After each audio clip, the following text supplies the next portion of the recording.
Metal Nation, it is We Podcast Them Down, metal podcast of glory and steel. I'm Tim from ISENMOR, Burning Shadows, recently vacated graves, Fade to Black, Metallica tribute, and more. And from a subset of those bands, that is Mike. Hi, Mike. All right. Hi. Lead guitarist of recently vacated graves, lead bassist of ISENMOR, an occasional bassist of Burning Shadows. That time we filmed that music video. There you go. Oh my God. Was I in a music video with Burning Shadows? Yeah, you're in the Southwind video. Oh shit. How did I forget that? All right. Because we borrowed you for like an hour in the forest. All right. I want to tell you about a band. This is like a Mike's Weird Music Corner episode, whatever we're deciding to call these. Carrier Flux. I called the last one Weird Metal. Weird Metal. Okay. I want to talk about a band called Carrier Flux. Right. First step, see if they're on Metal Archives. They are. How do you spell it? Carrier, like an aircraft carrier, and then Flux, okay. like you're soldering. I was expecting like K's and stuff. Oh, I didn't know Doug's little brother was in the band. All right, so Carrier Flux is, I think they're pretty decent. Like they're kind of like this mixture of like death metal, but there's really synthy and lots of sung vocals with a very occasional screams, but it's very industrial sounding, right? Introspective Nightmare is okay. It gets better with In Waste. And then actually today I learned that there was a third album, which I didn't know about before. Big gulf between those albums. It was Introspective Nightmare was 2000, In Waste was 2002, and Objection was 2013. Yeah, so it's like it's a very interesting mix of industrial and just various metal genres. Lots of blasts. Production gets better as time goes on. Though I haven't heard Objection yet because I didn't even know that was an album.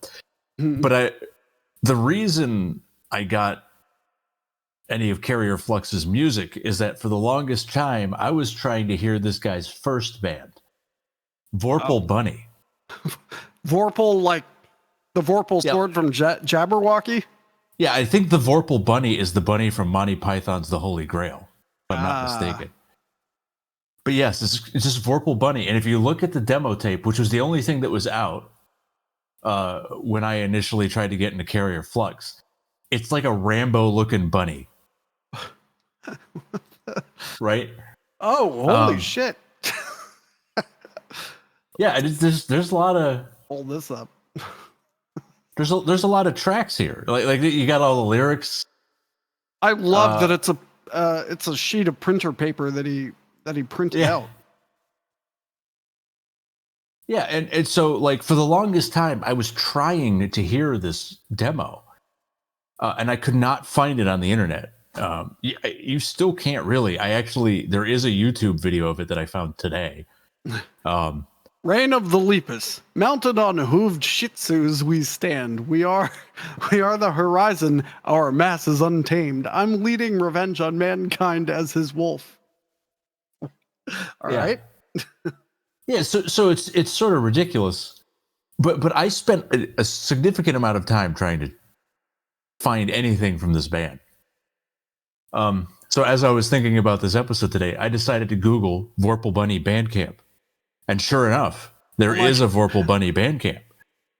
And it has a release from them from 2016.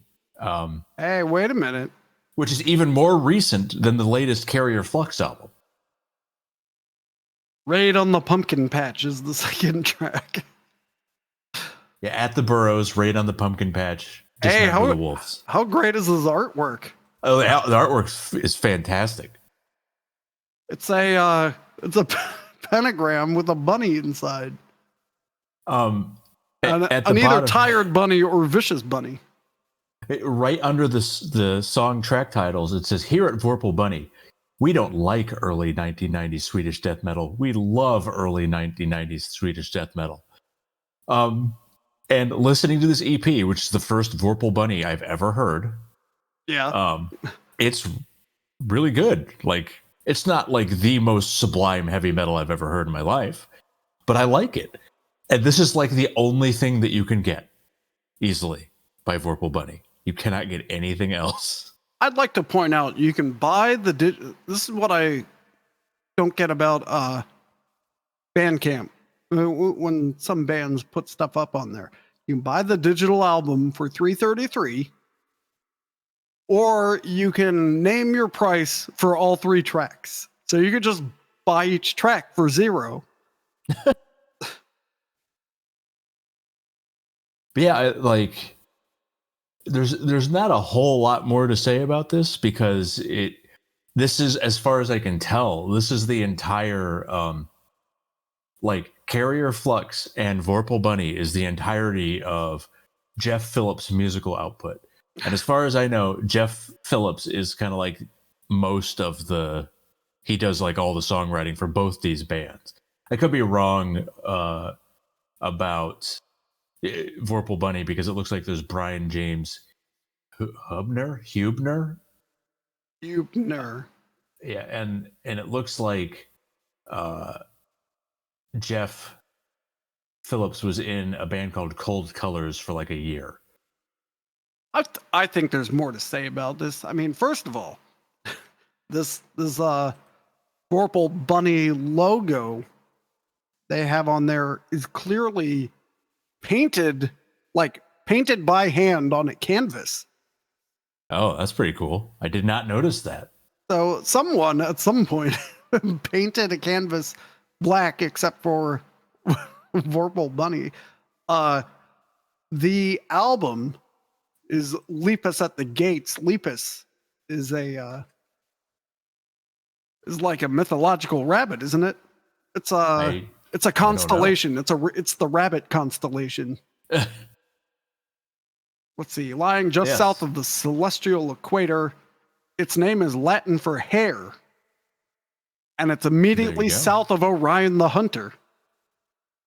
And sometimes it's being represented as a hare being chased by Orion or Orion's hunting dogs. I didn't know we had dogs. I didn't know this either. Yeah, and I think there was a cheesy horror movie called Night of the Lepus. Yep. 1972 horror sci-fi film rated PG somehow. What?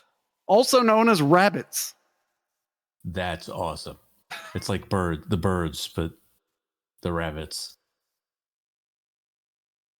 But yeah, like I have no idea. Like, all right, so there are no reviews for Vorpal Bunnies, but we can go back to Carrier Flux and see if the one review is not our friend. Oh man. Now, the art for Carrier Flux Objection is like spectacular. It is. It's like a decayed tree person.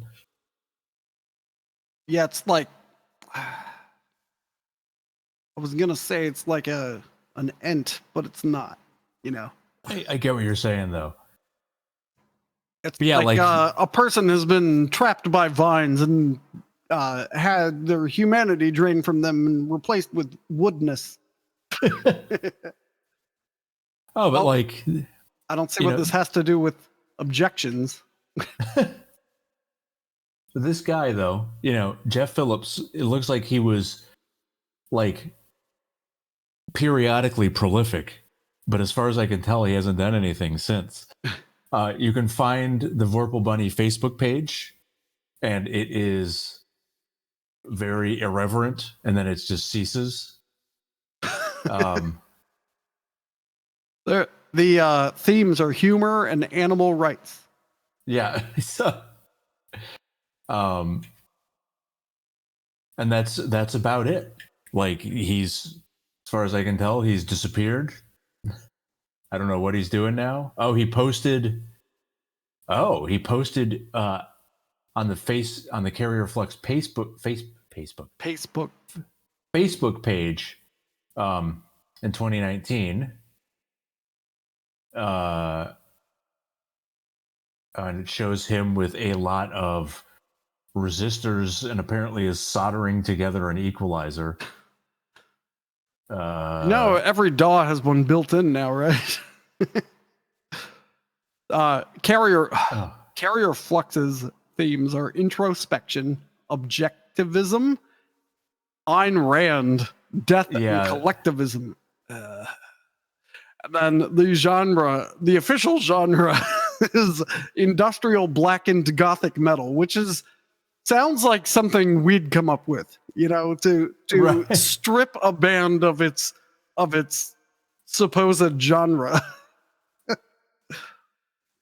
Yeah, and like as far as I can tell, it's almost like lyrically, I can't understand what he's saying listening to the music, because often the vocals are intentionally colliding, like and they have almost like a like that reverse reverb, like when it kind of fades in.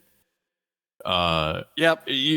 That effect is on the vocals a lot. So I mean, it gives this very airy feel to the vocals in particular.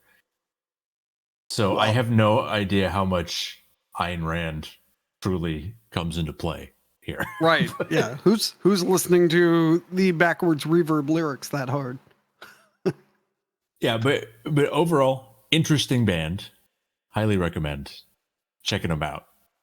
I'll think about it. We'll see. All right.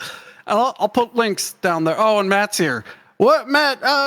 What do you think about VORPAL Bunny and Carrier Flux? In a word.